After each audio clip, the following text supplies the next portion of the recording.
welcome to my three guests, Zhao Hai, Nason, and Professor Quelch, for joining us from different parts of the world.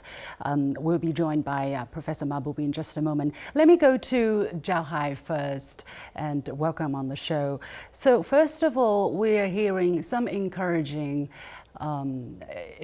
indication from the United States side, at least that they want to manage the risks so that the competition doesn't veer into conflict. And yet we are hearing, for instance, the United States leading an alliance, leading its junior partners in a coordinated attempt to put pressure on China, basically leading the G7 to put pressure on China in terms of EV vehicle imports and imports of other high energy segments. How do you square these two, what they say and what they're doing? And these tariffs basically came days after Sullivan lands in Beijing.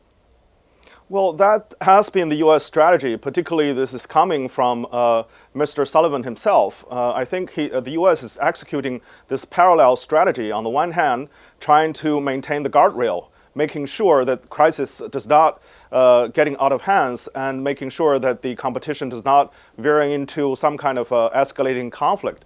But at the same time, the U.S. is escalating on other part of the bilateral relationship, particularly trade, technology, and regional alliances. So building up these alliances, reminding people of the Cold War strategy.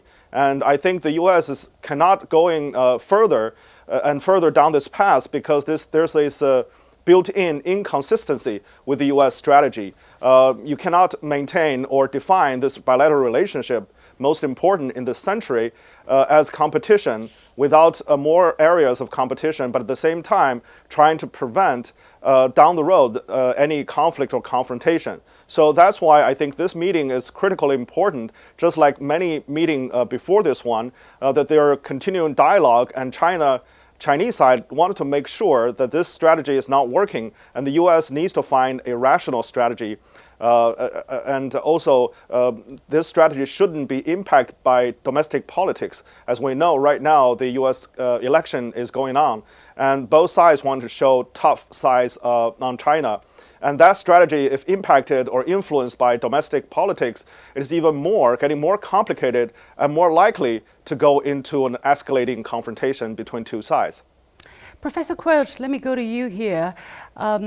As I said in the first half of this program, the United States senior administration official says we're very clear-eyed about the threat that the PRC poses to the international order, and we expect that to be the case for the foreseeable future. Our strategy is designed to meet that challenge. So basically, describing the nature of this relationship, the United States continues, at least overtly, to describe China as a threat. How can you genuinely hope to manage this relationship when you are basically smearing the other side? It's not a productive word to use in this context. As your previous guest indicated, the rhetoric in the current political climate is abnormally high, even by U.S. standards. I think we should take comfort in the fact that Mr. Sullivan, who got off to a very rocky start in early 2021 in Alaska. The first meeting that he was in charge of was pretty difficult, but he has recouped. He has met in Vienna, he's met in Malta, he's met in Bangkok, and now come to China.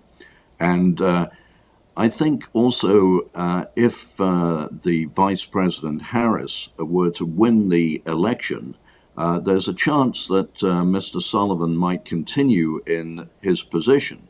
So I would not dismiss the administration in Washington as being a lame duck administration. I suspect that there might be considerable continuity. And we have, since the excellent meeting between President Xi and President Biden in November of last year, had a much more thorough resuscitation of dialogue on 20 different dialogue mechanisms. And while there are obviously significant differences of opinion between the two sides, I don't think that anything has happened that has been a threat, if I can use that word again, to peaceful coexistence. In fact, military to military communication has greatly increased, which is to the benefit of everyone. And on many, many other points, there is considerable progress. You know, in my own small world, people-to-people exchanges between universities in China and the U.S. have greatly increased this summer. We had 70 students come from Duke University to Jiangsu province, for example. All of this is very positive. If someone uses the word threat, it's not productive, but that's not, I think, what really defines the excellent progress in communications that is occurring. I do want to follow up, Professor Quelch, and I'm very happy to see the encouraging signs. But how do you look at the measures that really the United States and Mr. Sullivan, he was speaking in Canada, right? Just days before he makes the visit to China, that the United States needs to lead this coordinated alliance, basically, among the G7 to make sure that China does not get that China, for instance, Chinese EVs are not entering the markets in North America or possibly in other parts of the world, so that there is no national security concern. When you compare what is being said and what is being done, how genuine are the Americans in terms of really managing this relationship? I think on this specific issue, they're making a mistake, because ultimately American consumers are looking for value-priced products of high quality. And this is what China has delivered successfully, not just to the United States, but to the world economy by being the factory of the world for the last 30 years. And I think it's a mistake to prevent American consumers from having the opportunity to choose to purchase a Chinese EV if they wish.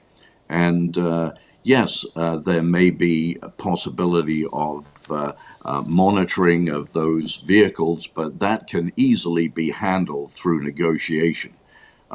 So I'm really a free market person by nature and by instinct, and I believe in consumer choice, and that consumers around the world deserve to have the best possible choices available to them, no matter what the source of those products or services happen to be. So I am on the record as saying that I think this particular policy is ill-advised and not in the interests of American consumers.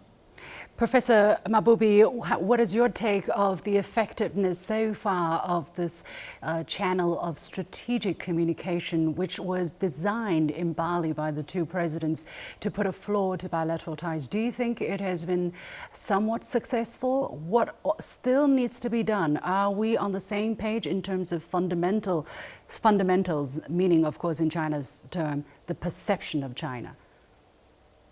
From my perspective, it's a remarkably successful channel.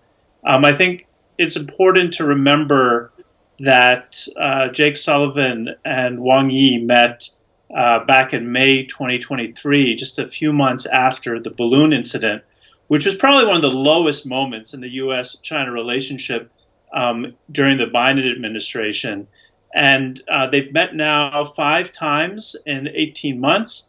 I think in many, many respects, this channel has shown itself to be very effective in stabilizing the relationship, even while obviously there's strategic competition between the two countries, and there are steps that both countries are taking to solidify that competition. I think that's just a reality that we need to get used to.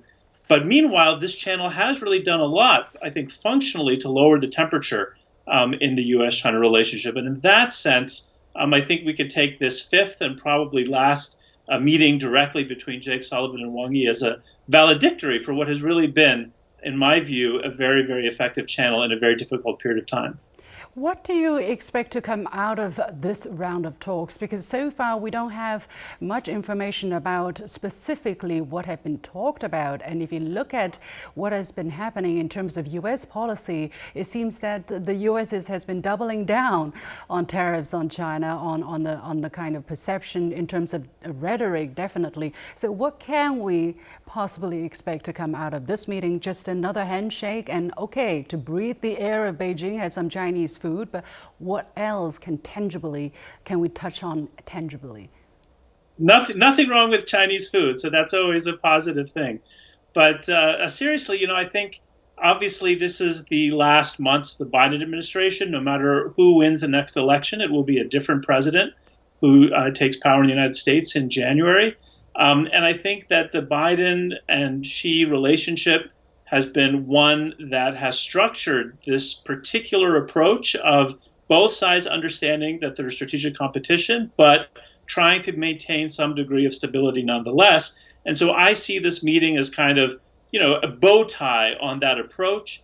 All the different steps, all the different dialogues that they've reinvigorated over the last couple of years, and in particular the last 18 months, all the stabilization steps that they've taken, even in the context of strategic competition. I think this meeting is about solidifying that and leaving that as the legacy for the next president to build on, or otherwise, depending on whether it is going to be a President Harris or a President Trump once again. Mr. Zhao, sorry, very little time left for you, but in case there is a total shift of administration that President Trump wins the White House, will such interaction between China and between the National Security Advisor and Mr. Wang Yi and whoever succeeds him, will it still be useful? Will it still continue? What's the point of stepping up the talks now? First of all, we don't know what's going to happen, particularly if there's a switch of administration. It's very hard to say whether or not there's going to be a continuation of the current mechanism. And my suspicion is that the new administration will cut off and probably try and find another channel. And the current visit... You mean in case Trump wins the White House? Yes, exactly.